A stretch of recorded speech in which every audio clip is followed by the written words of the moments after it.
Hospital Porter's pride and dignity. Stop the New World Order. Welcome to Herpanwo TV and welcome to Oxford. This is actually in Iffley in Oxford, and I'm standing outside a gated community. Now we'll go and take a closer look at it.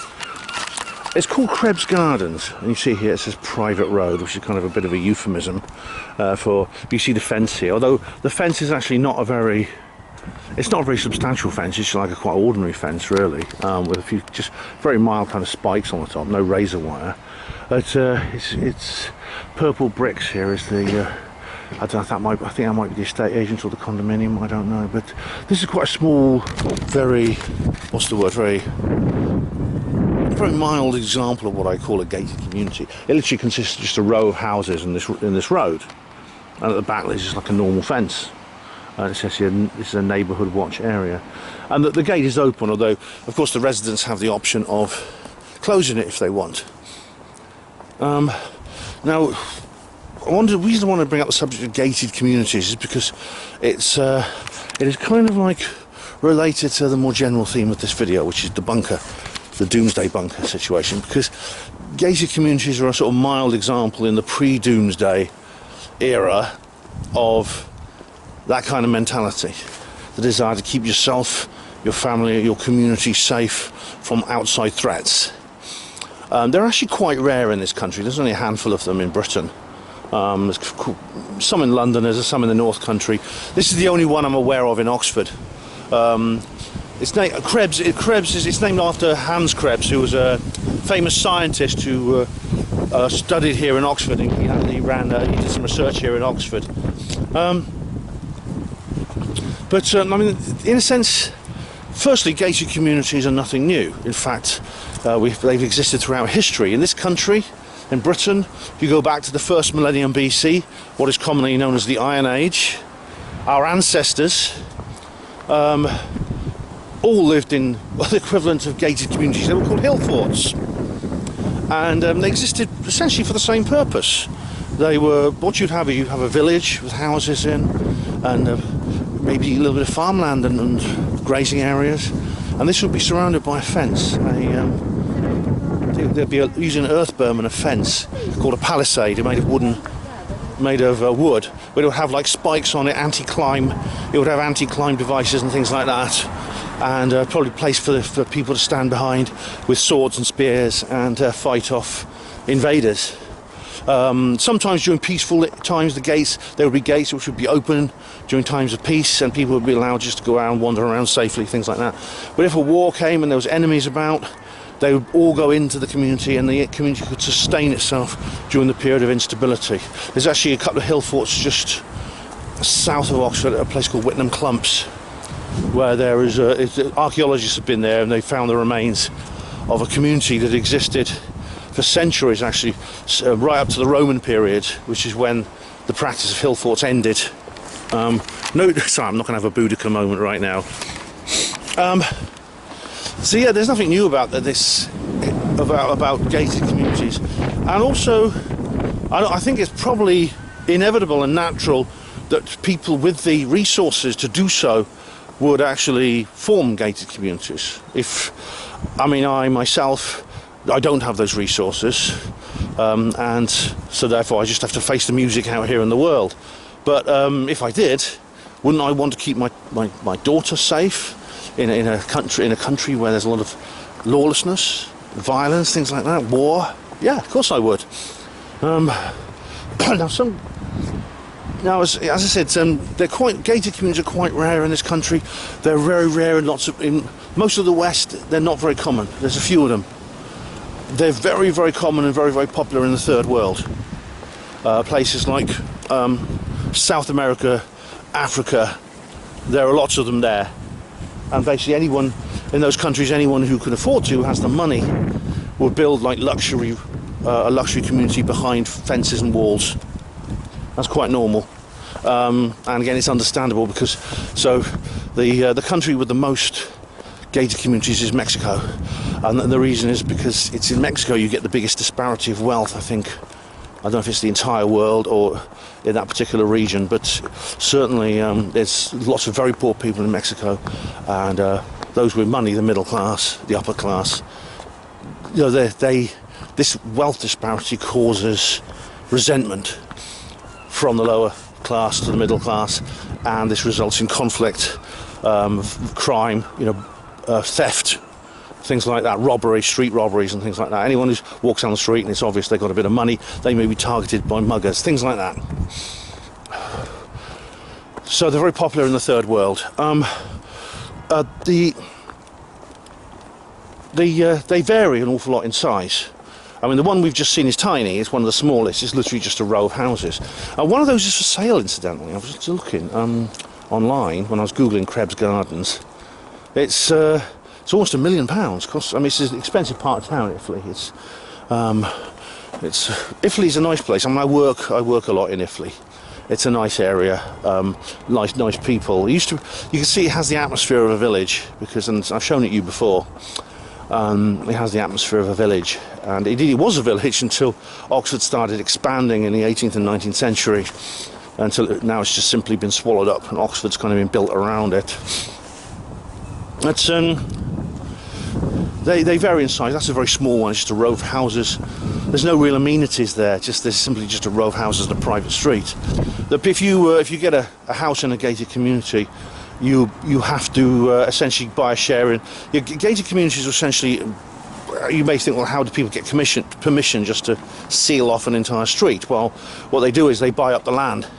They buy up the land under a condominium corporation, which is a company in which they all have it's essentially it's an organisation in which everyone has a share, and they essentially the residents therefore are joint owners of the land. And once they buy the land, anything they build on there becomes private. It's no longer a public highway; it becomes private. And then essentially they can put gates on it. They can put fences around it, things like that. Some of them are a lot more elaborate. Like the ones in the third world tend to be larger. They can have thousands of residents, and they often have amenities within them.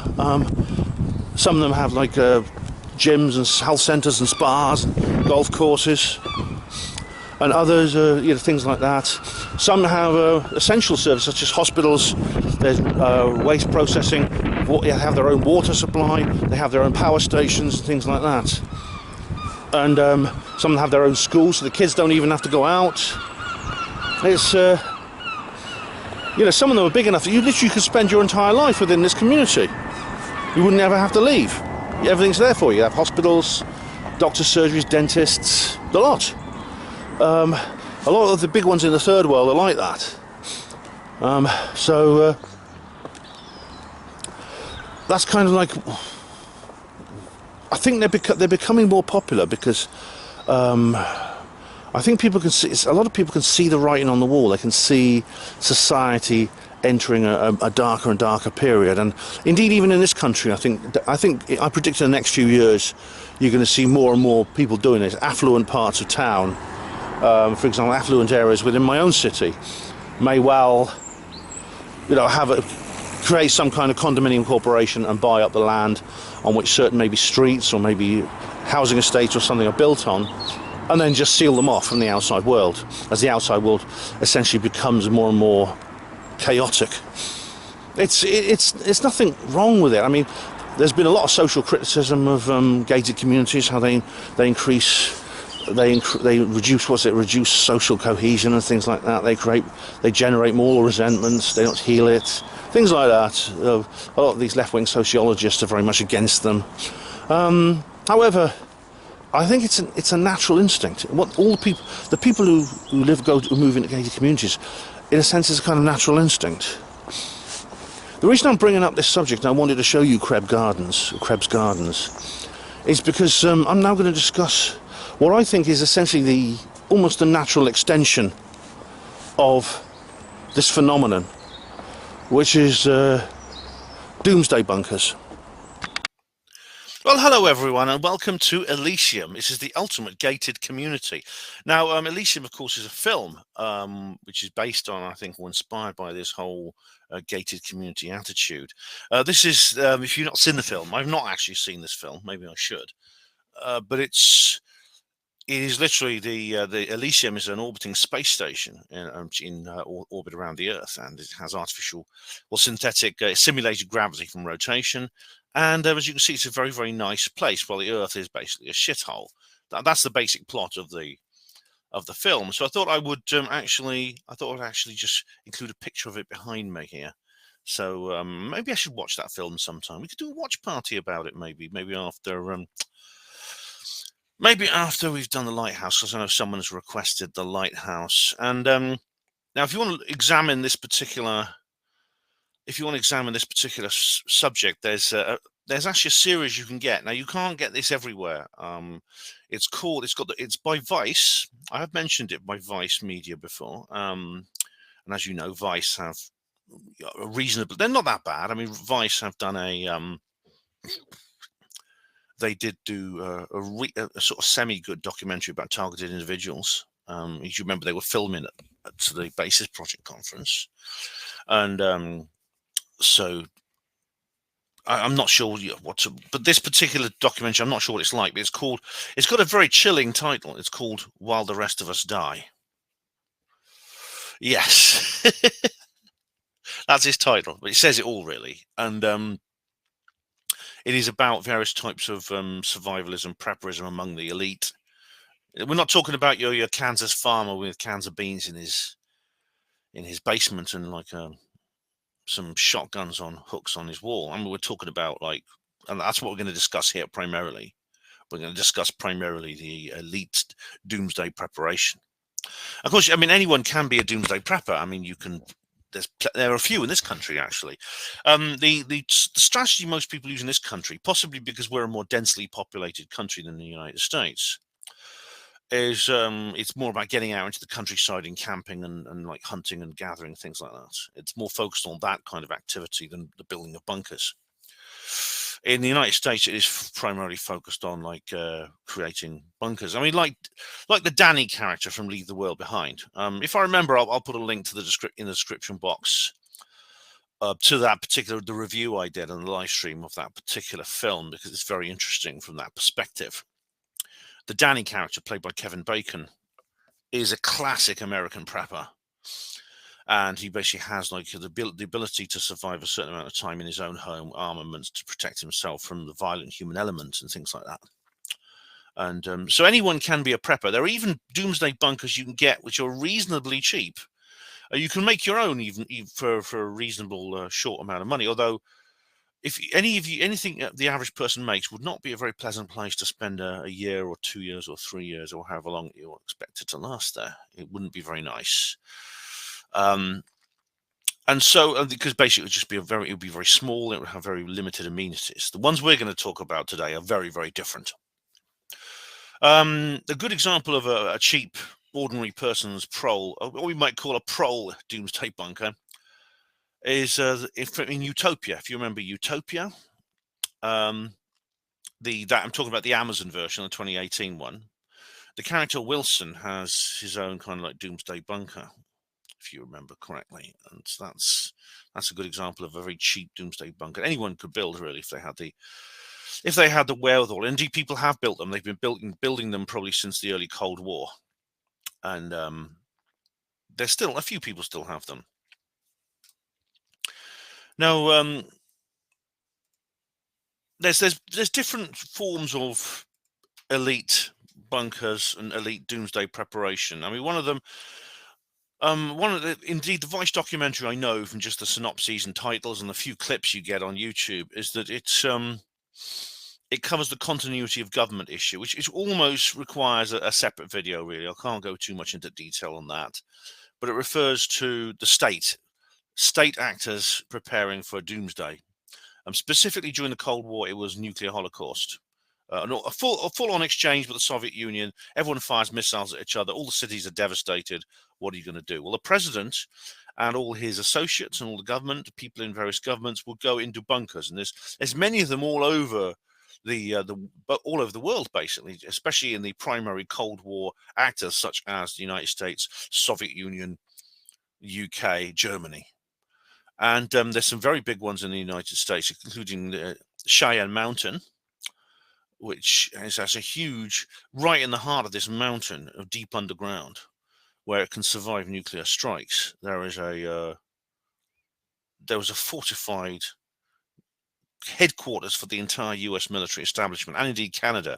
NORAD, even in peacetime, was located there and ran from Cheyenne Mountain. There's another one called Raven Rock, which is actually underneath a hotel in Virginia. Now these are never. There's been many drills where the government have been evacuated to these various areas. It was only ever done once for real. That was on 9/11. There was a full evacuation order on 9/11, because when 9/11 happened, no one knew if this was going to be the start of more attacks of various kinds, because nobody knew who was doing it. Apparently, well, I have different views on that, but on the surface, the people running the evacuation system, the continuity of government system, they would not have been briefed into the real culprits, shall we say, and they'd have been in a position. Well, what's coming next? Is this the prelude to more attacks from more people? Is this Russia? Is it China, etc., etc.? So the entire government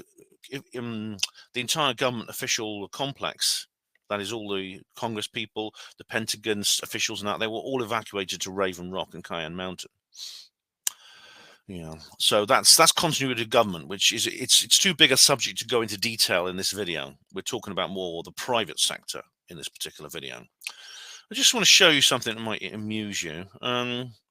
Going back to Krebs Gardens, you can actually buy a house right now in Krebs Gardens. I did mention that one of them was for sale, and there's this one here, and it's nearly £1 million. And you can see here that it's a detached family house, and it gives you. You can pause and read this. There we go. And this is the plan. You see, there's the downstairs kitchen, garage, hallway. And there's an upstairs room as well, so an upstairs bedroom that's in the attic. So looks very nice, doesn't it? So anyone got any spare change? £975,000 ONO. Do please let me know if you can bung me a few bob, because I'll pick that. I'll make it the Herpanwo TV headquarters. Yeah. So and now that's obviously just I'm just kind of like brought that in just as a piece of. I just brought that in as a kind of like a piece of curiosity there. Now, there are such a thing as, first of all, before we go into the underground world, there are such things as surface fortified houses. Indeed, Rich Planet TV used to do adverts for them. Do you remember the shutters which can't even be broken with a sledgehammer and things like that? And Jam Noise 72 used to do the voiceover for that. I don't know. Was it you, Jackie? Did you do that voiceover? I know you did the one for the mouse mesh. But I'm just wondering if you did the Doomsday Prepper one as well. But there are more sophisticated, purpose-built, fortified houses you can get. And of course, this is nothing new. I tried googling some pictures of them. I couldn't find any. I just found some old castles, because of course, fortified houses are also nothing new. Just like, as I said, in the ancient world, gated communities, or the equivalent, were nothing new. We used to live in Iron Age hill forts. They were up in the hill, so you could see everything around you. It made attack very difficult. Things like that. And the fortified houses in today's world, like the castles of the medieval world, where rich people could shelter behind huge battlements and have soldiers to defend them and things like that, with arrow slits and boiling oil and stuff like that. Like York. I mean, you remember York? I won't put a. I don't think I'll remember to put a link in the description box of that, but you can find my video I made in York with the help of Lily Brunton. She's very, very good video. I'm very proud of that one. York was surrounded by fortified walls, and that was in the medieval times. So yeah, surface fortified houses today, they look pretty much like ordinary houses. They have very thick walls though, and the windows are quite small. And the windows have massive steel shutters, like really thick steel shutters that sort of they have electric motors that put them into place. And in the basement, there's like food and generators and fuel and stuff. And that actually is like a surface version of the kind of bunkers we're going to talk about. And there does seem to be like it's a bit kind of. I don't know. I find it a little bit sinister that this is being talked about more and more and more, and we can go into the issues of why. I mean, if there's enough questions raised, I'll do a live stream about this, depending on what kind of comments I get. But let me just show you this. Of course, one of the most famous examples of this in the sort of open public world is the Svalbard Global Seed Vault. It's a secure backup facility for the world's crop diversity. Funnily enough, this was built not long after the elite started introducing or promoting genetically modified crops.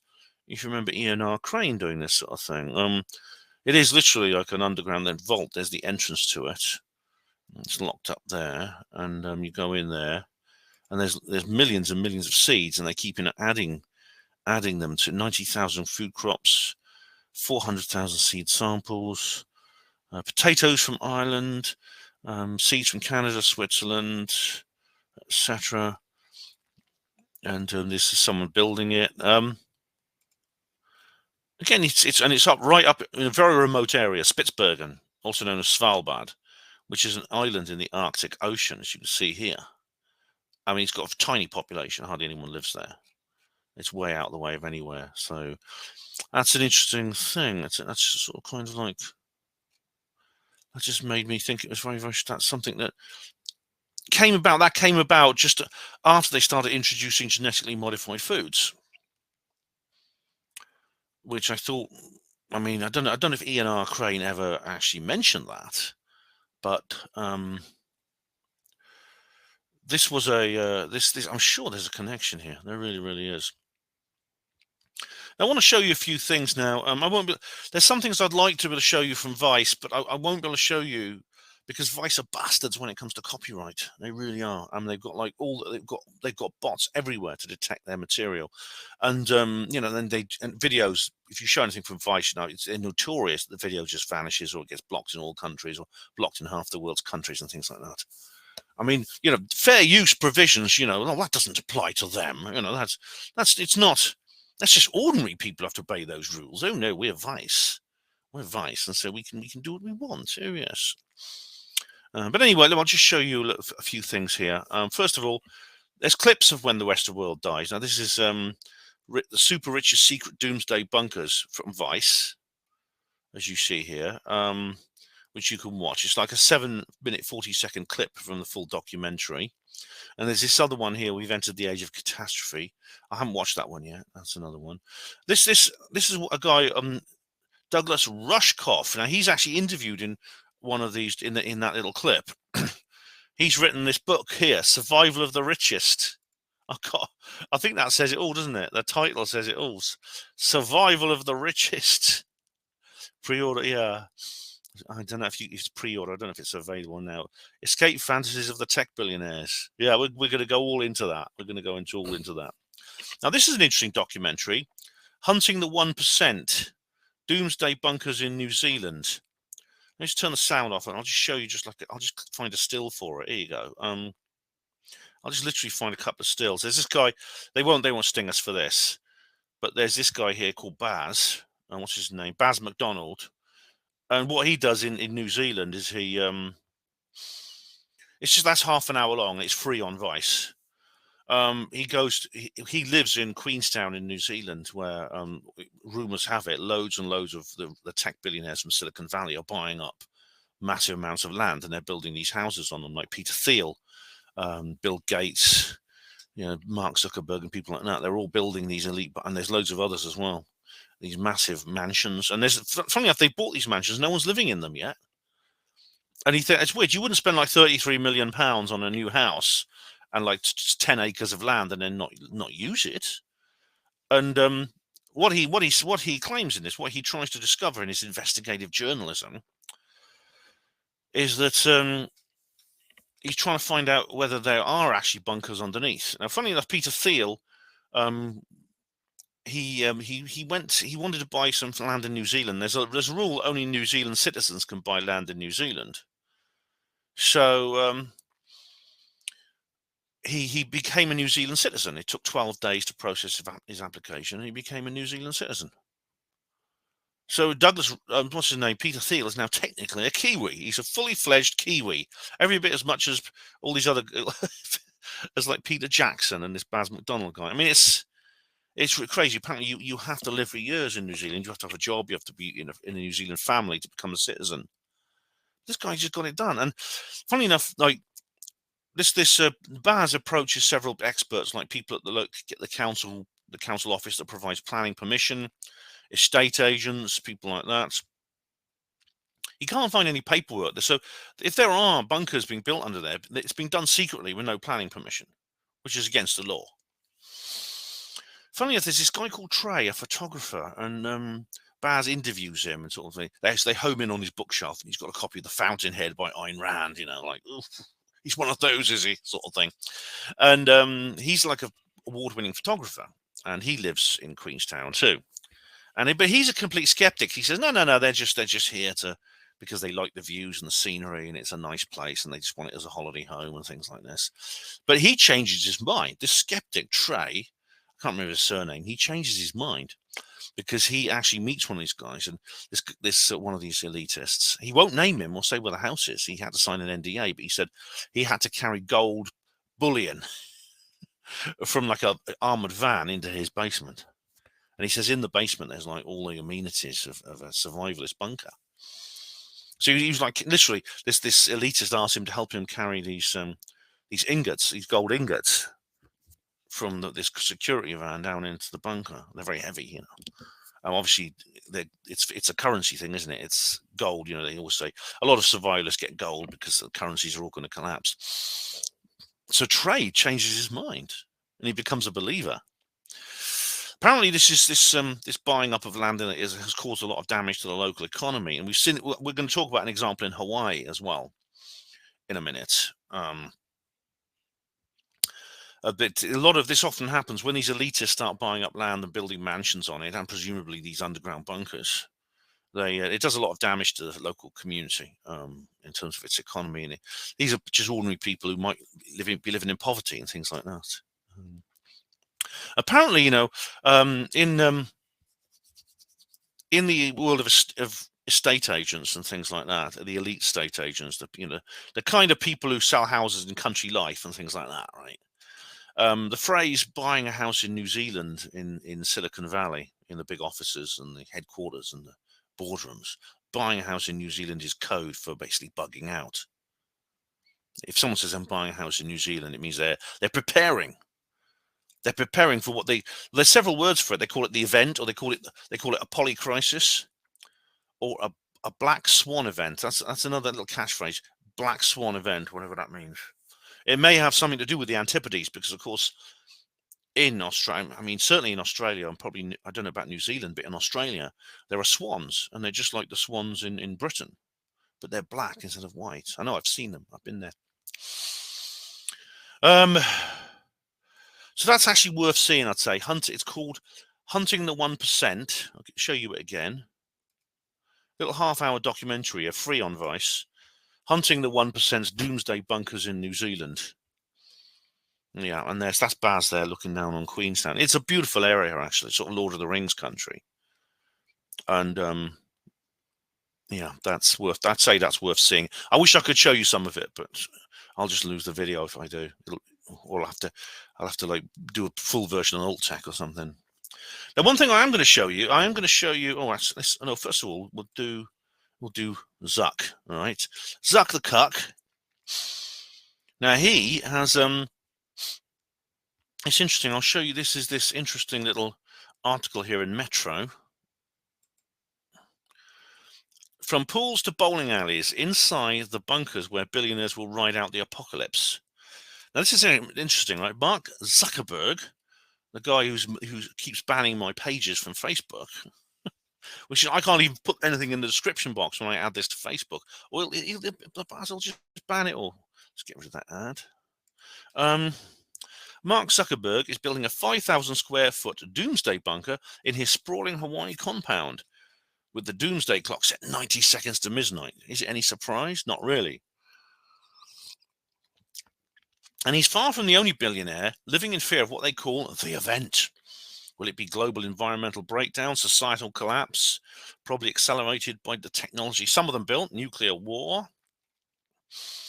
All cheery thoughts, but the fact is that doomsday prepping is no longer a domain of the fringe faction, storing 10 years' worth of baked beans in their garden shed. Prepping is big business, and the billionaires aren't being stingy. All right, this is I won't play this video because I'm going to show you another tour of one of these bunkers in a minute.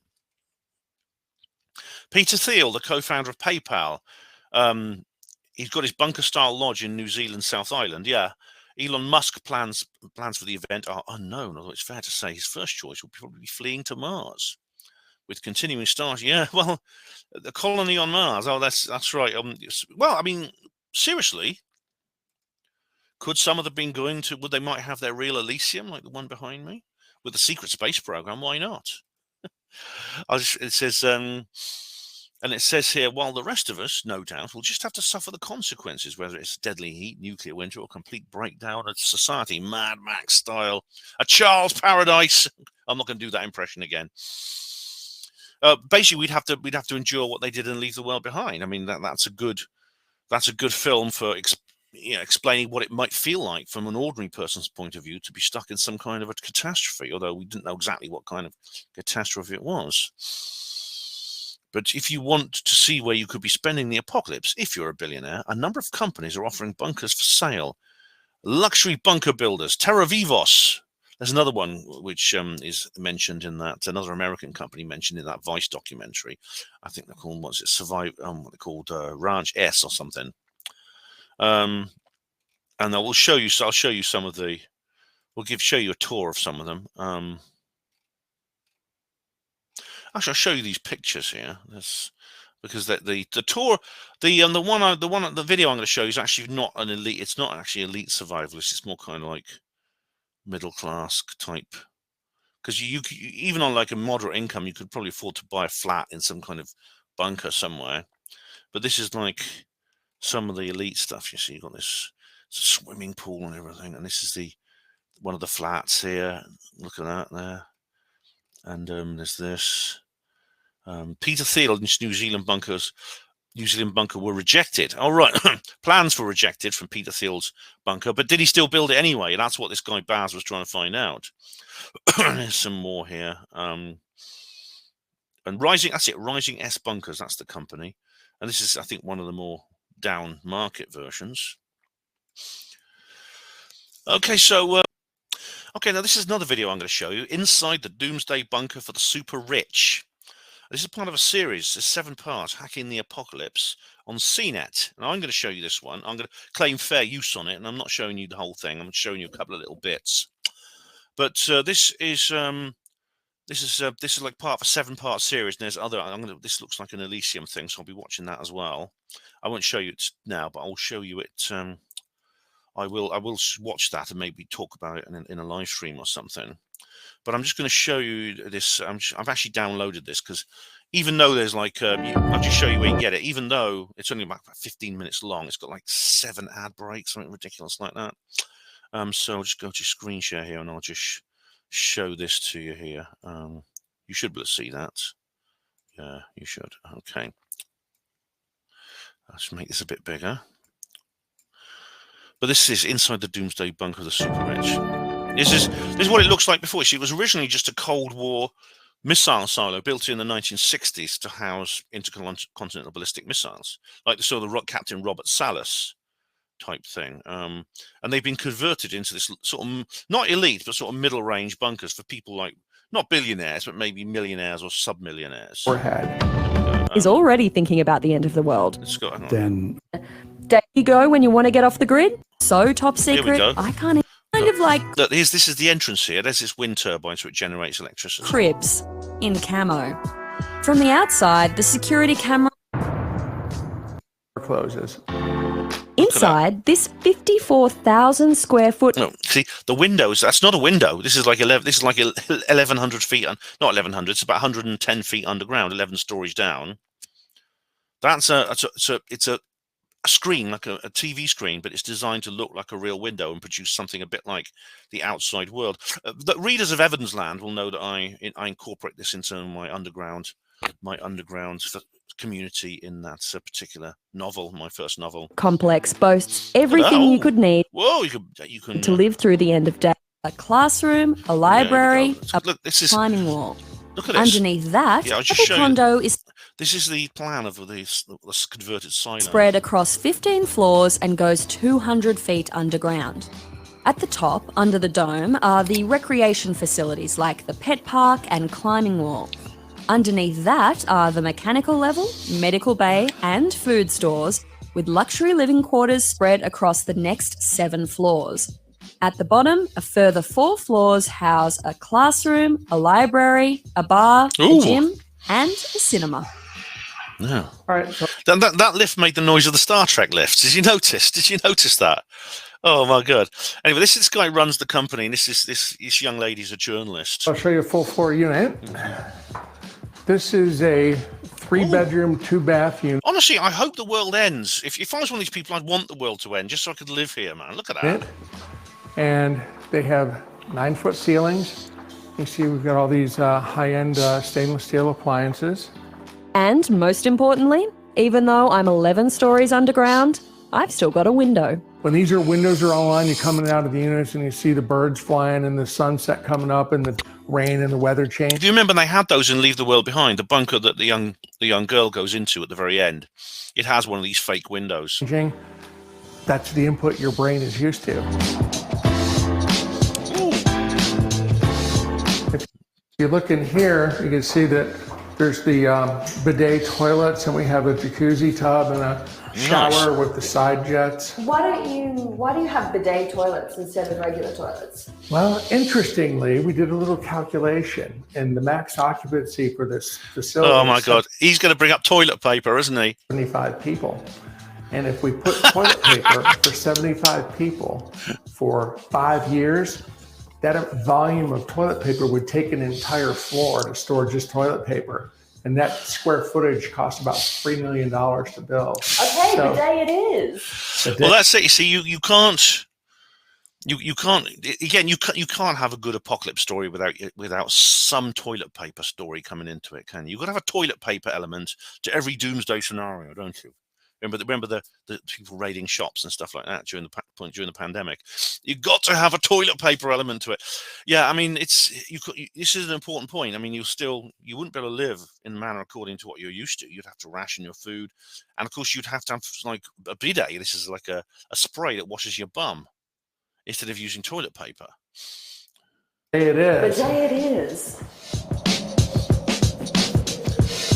She's got good musical taste. She's an Australian. She's into AC/DC. Oh, good for her.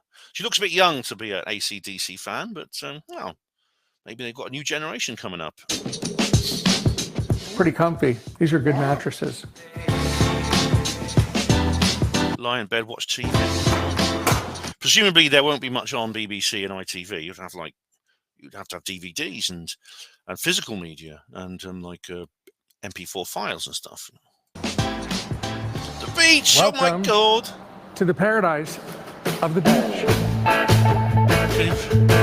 It's a saltwater pool. It's completely computer controlled. The pool is kept at 82 degrees. Honestly, the people lost in paradise.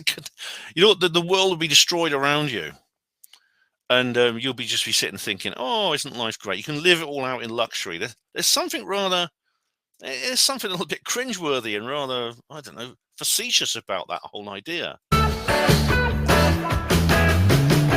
People do not expect to see a resort pool in an underground bunker. No, I wouldn't. And we get drop jaws every time they go, "Are you kidding me?"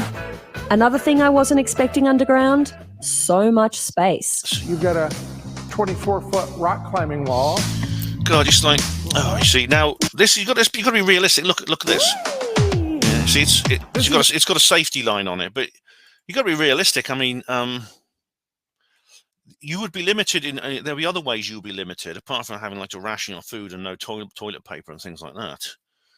You would have to avoid dangerous activities. I mean, supposing she went and she had like a compound fracture of her leg on that climbing wall. Where's she going to go? Where's the nearest hospital? There's a medical area in the condo, in this unit, the condo as they call it, in this bunker. But it would be limited in what you could do. There's a limit. You can't have like the facilities of a full-scale hospital in one of these bunkers. So it's possible something like a major fracture to the leg could result in permanent disability, life-changing disability. Which when in a normal hospital, you could have surgery, you could have an exterior fixator, you could have a splint, and you could be back to normal in a few months. In the post-apocalyptic world, you might not be able to. There is, I mean, as Rothkopf says, there's a kind of unreality to all this. There's a kind of feeling that they're kind of fooling themselves in a way. They're fooling themselves. Let me just carry on with that. Let's carry on with the video. A fun room. This is an indoor shooting range. You can come down here and shoot everything It is America, after all. from handguns up to 308 caliber sniper rifles in here. So under proper supervision. Of course. So we've now look, you see, again, you've got to ask yourself, right? If you were in a post-apocalyptic situation and there were hordes of like starving people wandering the countryside, desperate for food, and you've got like a massive store to last 5 years, are you going to waste your ammunition on target practice? You might need it. Those weapons and the ammunition would be needed to defend your facility. You would have to use force to defend your facility. So again, Rothkopf makes this point. You know, in the interview, he does an interview with the Vice clip. That this is really he regards this as some kind of massive fantasy that is completely divorced from reality, and maybe he's right. We train people. Nice. Theater and lounge level. Again, see, it's the Star Trek noise, isn't it? The Star Trek lifts. Oh, dearie me. Whoa, love that. So kids from K through 12. Unit here, one of the things that you fill out classroom. All right, this is interesting. The internet on your form are things that are of interest to you. And what we do is we put that into a device that is like a Google search engine. It goes out and it crawls over the internet and it downloads websites that have those keywords on them. They're also Skype enabled. So when we bring our second silo online, they're going to be connected with a microwave link. And the kids in this elementary classroom could see the kids in the other elementary classroom. They can talk live, and so they don't feel like they're alone. Oh, great! So when they come out of this apocalyptic scenario, they'll be able to go to university, and because they'll have had their full education, as if there's going to be any universities left standing. There is something kind of like whimsical about this. It's cloud cuckoo land. Down on the store level, there's an aquaculture setup that can be used for raising fish and hydroponics for growing organic vegetables. This is how they remain sustainable with food. You can have salad daily with this kind of setup. Let's go forward a little Loads of stockpiled food. This really satisfies my... loads of stockpiled. She's got a bleeding... some kale. She's got a shopping trolley. I mean... Blueberries, strawberries, blackberries. But even without that, there's still loads, and I mean loads of stockpiled food. This really satisfies my prepper mode inside of me. I feel very safe, surrounded by tins of food. Look, isn't that a ridiculous scene? It's a ridiculous image here. A young woman, Australian, Western, brought up in the Western lifestyle, with a shopping trolley going around a prepper bunker. I mean, this is kind of unintentional comedy, I think. The silo is also kitted out with high-tech equipment to keep everyone in here alive for years. Backup fuel stores, a water filtration system, and even a system that scrubs... A lot of them have, I should point out, access to wells. And rather like Erie Cushlin, the house in the Isle of Man, they actually have access to groundwater. Volcanic ash out of the air, just in case. So if, let's say, Yellowstone were to erupt, the scientists predict that we could have 4 to 5 feet of volcanic ash here. Well, that amount of debris in the air would overwhelm our air. It's important to realize that among the things that the preppers are preparing for are natural disasters as well, which may not even be their doing. And I'll talk more about their doing in later on. But some things could happen without their intentions. BC filters, so that pre-filter would come on and it takes all of the volcanic ash out of the... To withstand the launch of America's... that just goes into a bit of history 5 of it. different power sources. Just goes a bit into the history. But he says, here he's just talking about how there's 5 power sources. This is designed to remain independent indefinitely. Including a wind turbine and geothermal. What do you do when it breaks down? You have to have someone there who knows how to fix it. Let's go forward a little bit more. To that, you're... the rest just talks about the bathrooms where they show one that's under construction. They just show another bunker that's under construction. Apparently Bob Lazar's got one of these. He lives in one of these things, or he's got one somewhere. I don't know. That's what I heard. But that's a little bit of interest there. Now, where are we now? What's next? Yeah, I was talking about Zuckerberg, and the location. It's not actually a secret about where his place is. Now I'll just show you. I'll show you on Google Maps actually. Here we go. Now this here is Hawaii. Here, as you can see here, this is the Hawaiian Islands. There's the big island there. There's Honolulu. There's Oahu there, that's the most popular place. That's where Honolulu is. And you come over here and you go to an island called Kauai. And apparently a lot of the elitists are going here to Kauai. And Zuckerberg's fortress, his fortified bunker thing. And I'll show you, there's no secret that he's got a bunker here. I think he's got planning permission for it. And funnily enough, there's some highland. It's quite high up. You can see there's mountains and things in the interior of the island.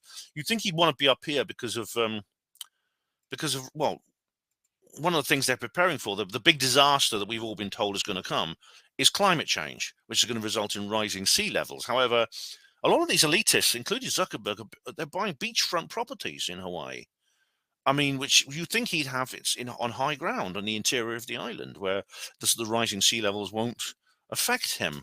But he's built it right on the coastline, on the beach, which leads me to believe possibly someone's had a little word in his ear and they said, "Mark, mate, listen, you don't need to put it on high ground." You'll go, but I thought that we're going to have climate change and the sea levels are going to rise and things like that. No, Mark, listen, that's just something we tell the proles. All right, it's a big, we're just using that to control them more, KB. You don't have to worry about that. Between you and me and the other big tech giants, right? You don't have to worry about that. Go and get your nice beachfront property and enjoy it, Mark. I really think that's the case. But anyway, his place is actually here, near a place called Kilauea, here on this island. It's actually, where was it again? Yeah, this is here. This is here. There's this place called Piria Moon. There's a hotel there. This area around here where you can see this in the center where I've got my cursor right now. That's basically Zuck's land. There's 7,000 acres there. And there's some more. He's actually buying up some more over here to the east. And again, there's a lot of protests from locals because this is like harming the economy. It's harming their livelihoods because you can see there's actually some farmland here. It's not like Honolulu. It's not like built up like you think of Hawaii. This is actually, there's a lot of farms here on this island. Now, the thing is, like here, it's actually used to have a label here called the Zuck Ranch or something. It's gone now. The label's gone. And then you see there is some sort of farmland around here at the moment, which apparently the farmers can still use, but they have to pay quite a lot of rent to Zuckerberg, I think. See, here's the entrance. You think here there's an entrance. So I'll go to Street View and just have a look here. And this is like the entrance. You can see there's a line there. But if you actually look at it, there's almost nothing there. It's just like a gate. There's a gate and there's a little track. It's like a normal farm gate here, like you'd find in England. And there's a little track and there's some fences. Now you go further up and there's like a wall. He's built a wall. Podcast on the Lotus Eaters were talking about this. You go up to here. Here we go. And there's something a bit more substantial here. Well, first of all, there's another pathway leading to the ranch. And again, it's just like a normal gate with some quite normal farm fences, very like what you find in England. But you go a little bit further up this road. And there's a wall. Now that wall, again, it doesn't look very secure. I mean, I could climb over that. I'm sure some local kids will go in there for a dare. They will go in and have a look and say, let's go in there and check it out just to see how far we can get. But presumably he's got security and stuff in there. He's got some kind of security device to prevent people doing that. Maybe he doesn't want the image of there being a big fence there.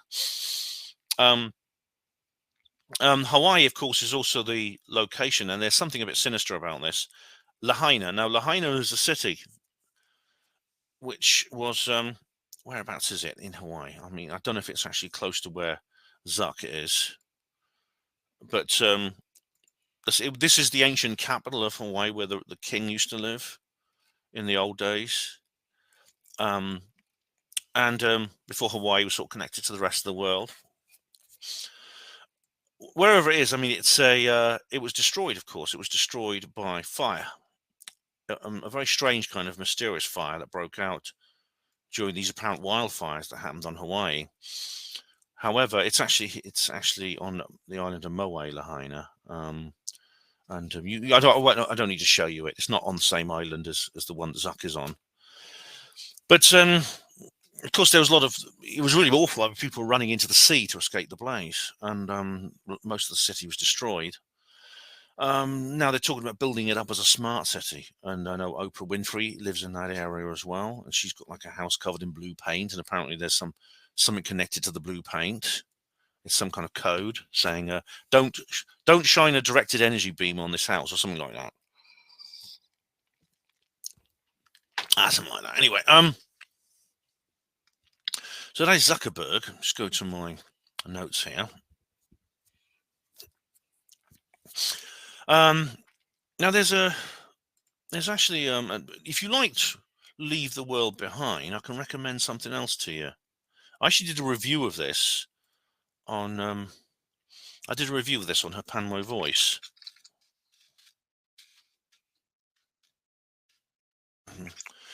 It's called The Present by Stefan Molyneux. You know, I'm always going on about Molyneux. I've done reply videos and stuff. He's done a novel. He's done an apocalyptic novel. This is it here. I'll show you it. It's this, The Present, Stefan Molyneux. You can get it as a free. It's a free book. You can get it like as a free ebook or audio book. You see here some people running through a city which is burning. It's like Leave the World Behind, because it's kind of like it gives you an idea of what it would be like to experience a collapse of society from an ordinary person's perspective. There's another one he did called The Future, which is like a science fiction futuristic scenario, which he calls his Atlas Shrugged.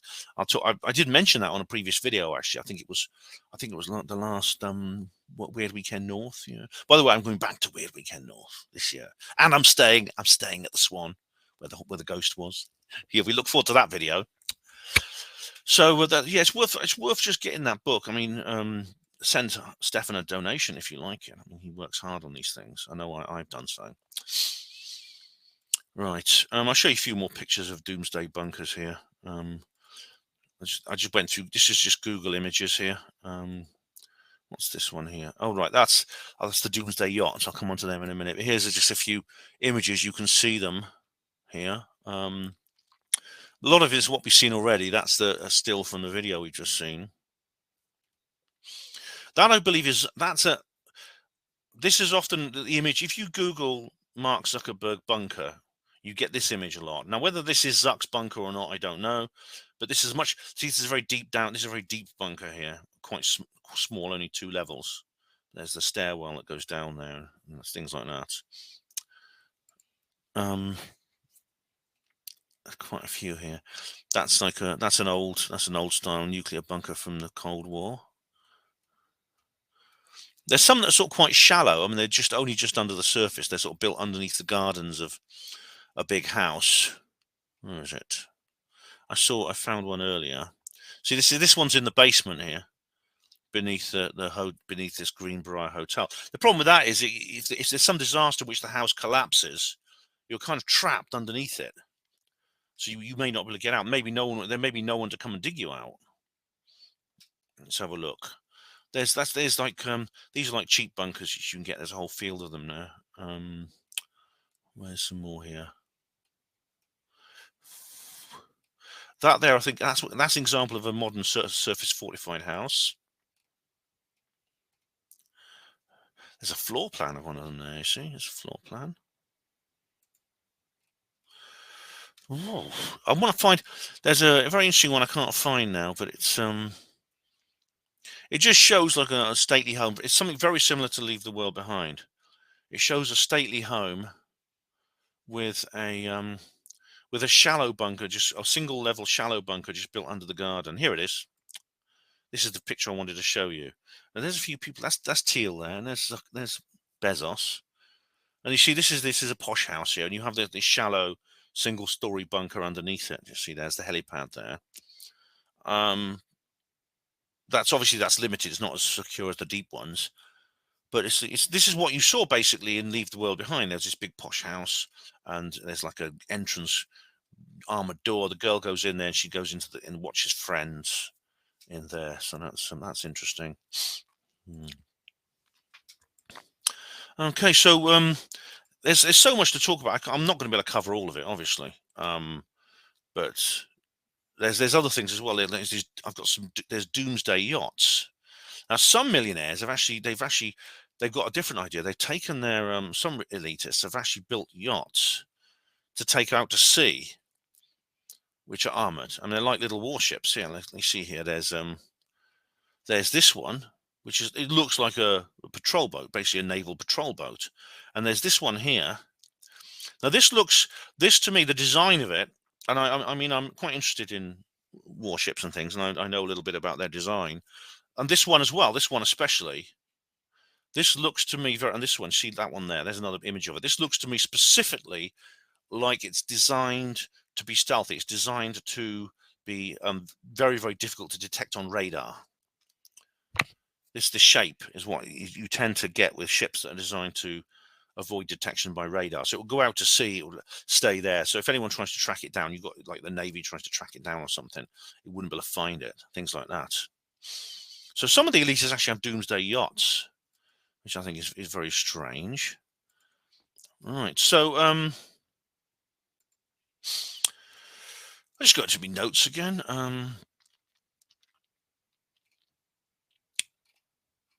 Yeah, so another I'd like to read Rothkoff's book at some point. Now, I'm reading several. I want to read several books. I mean, the good news is there's this book I've just ordered. I mean, someone recommended this to me. It's called it's just called Everything for Everyone by M.E. O'Brien, and what's the other one? Liman al-Hadi. There we go. That's a book that someone recommended me. I just bought it because apparently it's about like a future apocalypse in which the elite go into their bunkers, but they all get stuck there and die. Everything goes wrong for them. And again, this is what Rothkopf was saying. By the way, Douglas Rothkopf, don't confuse him with David Rothkopf, the guy who wrote Superclass, even though it's quite a similar area of literature, I'd say. Yeah, but you see, he regards the whole thing as a big folly. He says it's never going to work out. It's never going to work out because he says that he had a meeting. What it was, Douglas Rushkoff, sorry, his name is Rushkoff. He had a meeting with the elites. They invited him to a meeting. They wanted him to do a address on Bitcoin or Ethereum or something like that. He got to this meeting and they said, "Oh, there's no meeting. We just want to have a word with you. Alaska or Hawaii or New Zealand, which do you think is best?" And it was pretty obvious they were asking him, where's the best place to bug out? And he said, well, what are you going to do? Because you're going to go into your bunkers. You may have to stay there longer than 5 years because they're designed to last 5 years maximum, some of these. And, and you've got all this luxury and you're sitting there thinking how clever you are, enjoying this luxury while, to quote Vice, the rest of us die. Well, the thing is, not all of us are going to die. Some of us a lot of us will, but we'll get very angry and we'll want to come in and nick some of your food. And he says, it's all right. He says, we're hiring Navy SEALs to be or ex-Navy SEALs to be security guards to us. And he said, well, hang on a minute, as Rothkopf says, so this is the idea. They hire, of course, these elitists in their bunkers are going to want things like servants to do the cooking and cleaning and things like that, and they're going to need experts to fix the wind turbine if it goes wrong, or fix those computers which have all those internet things downloaded on them. So they're going to need staff, and of course, like the security guards as well, and then the Navy SEALs. By the way, if anyone, the thing about private security for things like this is a lot of them hire these ex-special forces guys like the Navy SEALs. The Navy SEALs being the US Navy Special Forces, which I talked about in No Easy Day, my review of the book No Easy Day. Now, a lot of it, see, this is another element to the unreality and the sort of fantasy world they live in. This got Land of Oz kind of like belief that they're going to be okay, because apparently there's a lot of people to be qualified to do security for a private estate. You don't need to be an ex-Navy SEAL, and there's a lot of very highly qualified people who've never been Navy SEALs. But apparently the Navy SEAL thing is like It's an ego thing. It's almost like it's a badge. It's like a status badge. It's a status signal. If you can hire ex-Navy SEALs, you're kind of saying, well, I'm this is my kind of like superiority. Whereas the Joneses down the road, or the McJoneses, or wherever they are, they can only hire like non-Navy SEAL security guards. And that's another example of the kind of like signaling, the kind of like arrogance signaling that they do. And they came up with this idea. They came up with this idea, because Rushkoff was saying to them, "What are you going to do if the economy collapses? These guys are going to want to be paid. You're paying these guys to provide security. They probably charge a lot of money. The ex-Navy SEALs probably cost more in terms of wages than the non-ex-Navy SEAls. What are you going to do when there's no money to pay them and the economy's collapsed?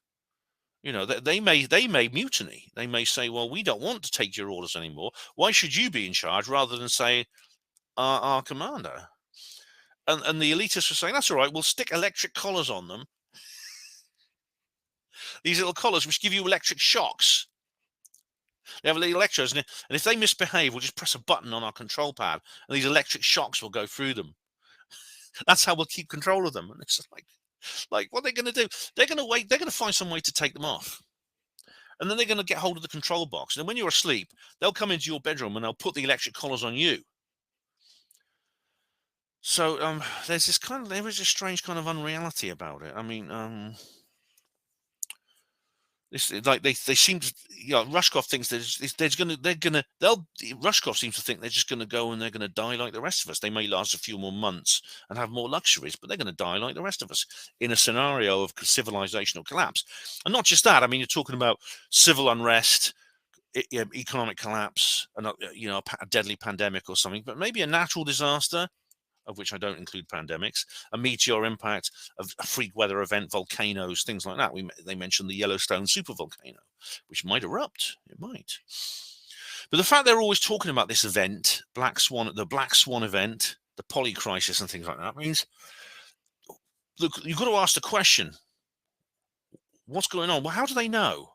I mean, honestly, this is worrying. This is seriously worrying. I mean, what would...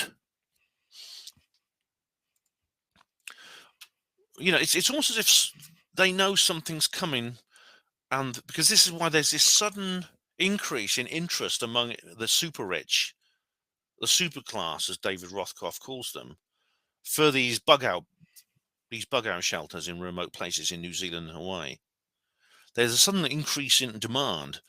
Now, how do they know that something bad is going to happen? I mean, if I heard that like Bezos and Zuckerberg and Gates and all these other and Branson and all these other people, they say, "Oh, we're going to go to a special summit in New Zealand or in Hawaii, and all the bigwigs are going to go there," I'd be worried. I think they're bugging out now because something's about to happen.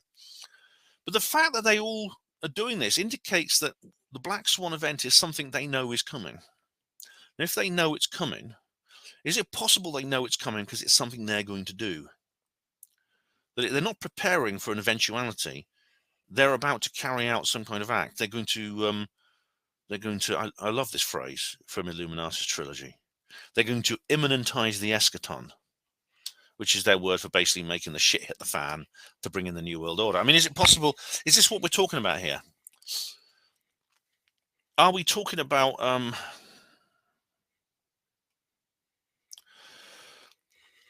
Are we talking about the fact that they want to build their New World Order, but it hasn't worked because of 2016 and everything that's happened, and then they had their backlash, which was the C word pandemic, which ended very abruptly because they called a halt on it because it wasn't working, I believe.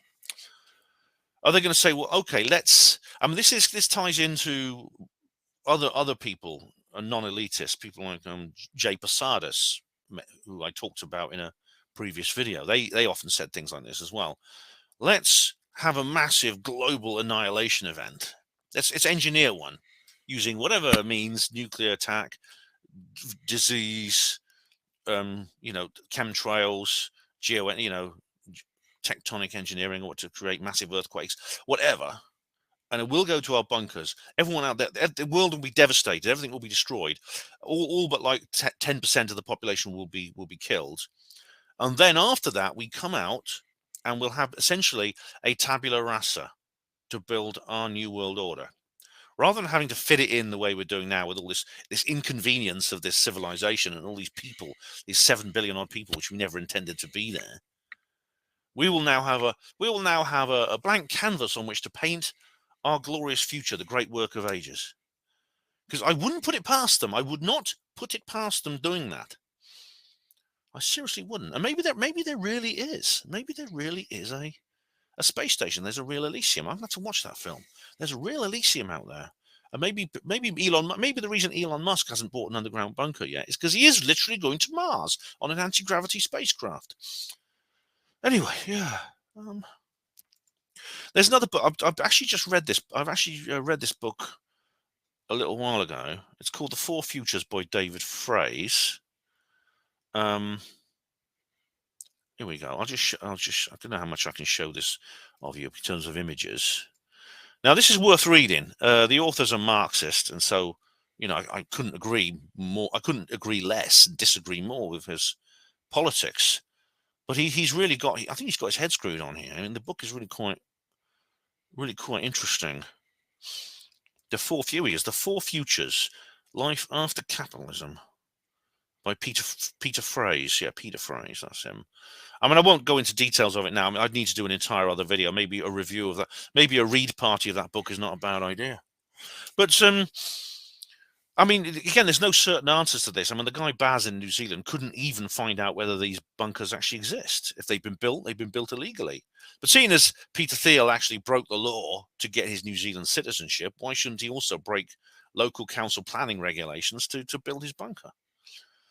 And there's many other examples here. It's pretty obvious that the elite are kind of like, I mean, Rushkoff puts it rather bleakly. He says, there was a time when they were kind of, there was a time when they were positive people, these elitists, as even though they were very rich, and they were, in some cases, they'd become rich through very dodgy and unethical means.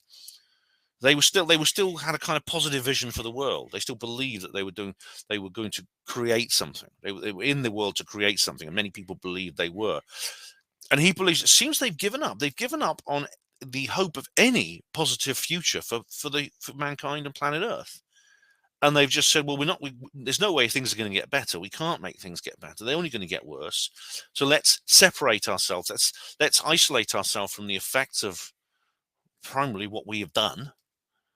And then just let the world go to pot. Let it fry. Let it collapse, and we'll just ride it out in our little bunker, or big bunker in some cases. So it's almost like they made a decision, either tacitly or deliberately, to give up on building a decent future for the world. And as Rushkoff says, and this is why I addressed gated communities and took you to Krebs Gardens. This is just an extension of that. This bunker building craze among the elites. It's simply an extension of a more extreme kind of situation that drives people to create bunkers, to create gated communities. Yeah. So I'm just looking through my notes now to see if I think I've covered everything. I don't know if there's anything else I can add now, on which I haven't already, but maybe if there's a lot of comments here, a live stream's not a bad idea. We can discuss this in more detail.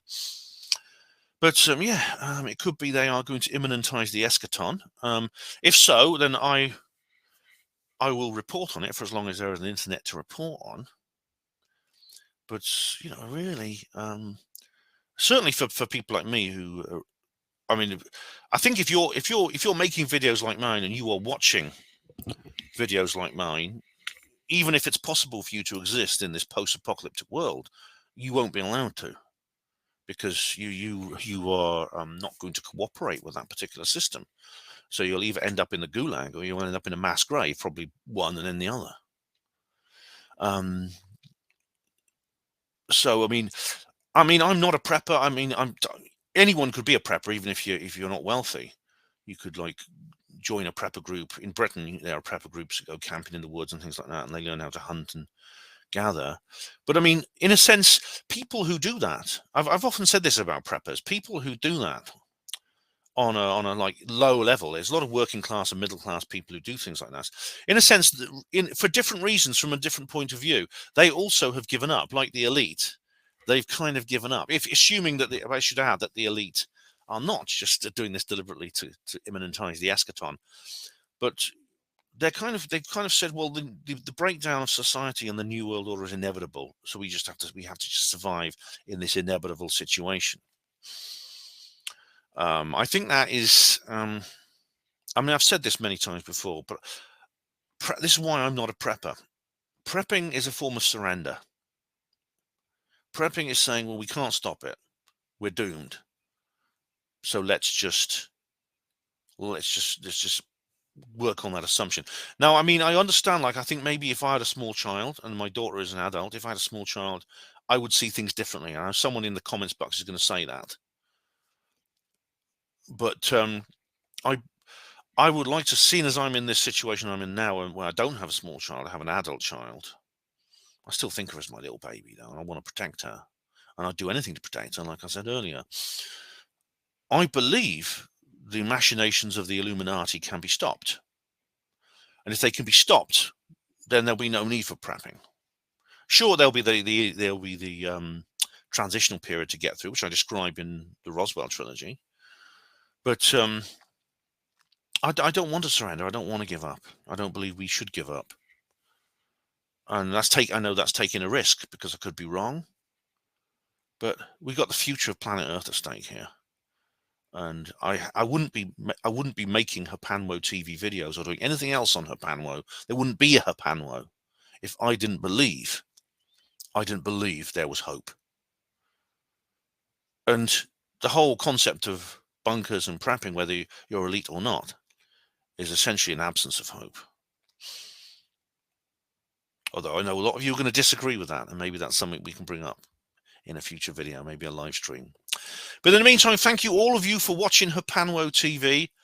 Hospital Port as pride and dignity. Stop the New World Order.